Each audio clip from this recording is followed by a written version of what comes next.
ციხის კარს 613 პატიმარი დატოვებს. არალეგიტიმურმა უდიპლომო პრეზიდენტმა სამსახურეობრივი მოვალეობის შესრულების მე-20 დღეს ბიძინა ივანიშვილის პარტიის ლიდერების მიერ წარდგენილ დოკუმენტს ხელი კიდევ ერთხელ მოაწერა და სხვადასხვა დანაშაულისთვის მსჯავრდებულებს ციხის კარი გაუღო. შენი პირადი პრეზიდენტი ვარ.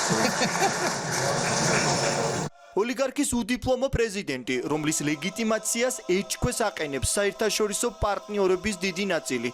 პირადი სოციალური გვერდიდან საზოგადოებას აცნო, რომ ნათლისღების დღესასწაულთან დაკავშირებით სხვადასხვა კატეგორიის მსჯავრდებულები შეიწყალა. შეწყალების კომისია ოფიციალურად არ არსებობს. გამოდის, რომ უდიპლომო ყაველაშვილმა 20 დღეში 613 მსჯავრდებულის საქმის მასალები პირადად შეისწავლა, გაანალიზა, სამართლებრივი შეფასება მისცა, რისკები შეაფასა და მსჯავრდებულები თავისუფლებაზე გაუშვა.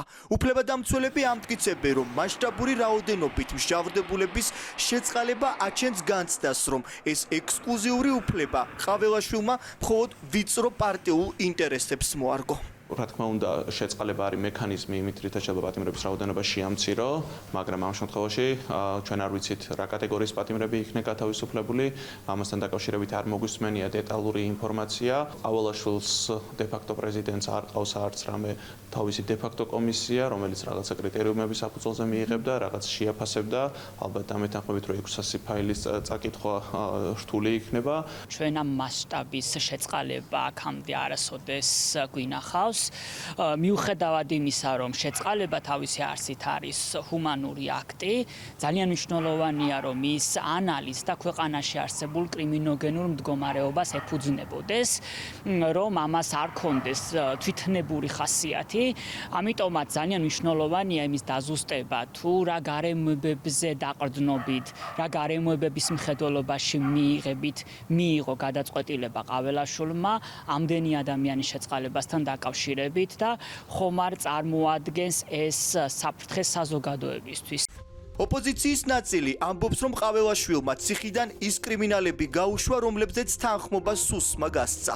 მათივე თქმით, ეს ხალხი რეჟიმს ქუჩის ანგარისწორებისთვის, ოპოზიციაზე სამოქალაქო აქტივისტებზე და ჟურნალისტებზე თავდასხმებისთვის გამოიყენებს, რადგან შეუძლებელია 20 დღეში წაიკითხა და შეესწავლა უდიპლომო მიხეილ ყაველაშვილს 613 მსჯავრდებულის სისხლის სამართლის საქმე.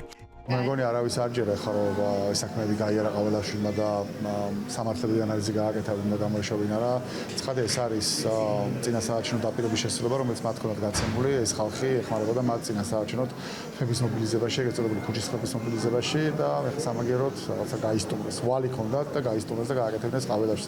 მეტი მაგაში არანაირი მაშინ არ სიარდებს ეს ადამიანები იქნებიან, ეხლა ვინც ნაწილი თვითონ იქნება როგორც იმუშავებს წყალებში როგორც ტიტუშკა, ნაწილი დაამობილიზებს ტიტუშკებს. არალეგიტიმურმა მიხეილ ყაველაშვილმა როგორც შეძლო 20 დღის განმავლობაში 600-ზე მეტი საქმის შესწავლა და გადაწყვეტილების მიღება არის სრულიად წარმოუდგენელი, რაც აჩენს ეჭვებს იმ კონკრეტულ პოლიტიკურ მიზანშეწონილობასთან, როგორც იქცევა ქართული ოცნება და მათ შორის წინა ხელისუფლებების წლების განმავლობაში. ეჭვებს აჩენს ასევე ის ფაქტი, რომ მიხეილ ყაველაშვილის მიერ შეწყალებული პირების შესახებ არ არის გამოქვეყნებული რა მუხლით მსჯავრდებული პირები არიან შეწყალებულები. ბიძინა ივანიშვილის დე-ფაქტო პრეზიდენტი და ადმინისტრაცია დუმს. საჯარო მოწოდების მიუხედავად ხალხს ამ დრომდე არ ეუბნებიან, რა კატეგორიის მსჯავრდებულებს გაუღეს ციხის კარი. ჩაატარეს თუ არა წინასწარი კვლევა და შეაფასეს თუ არა რისკები.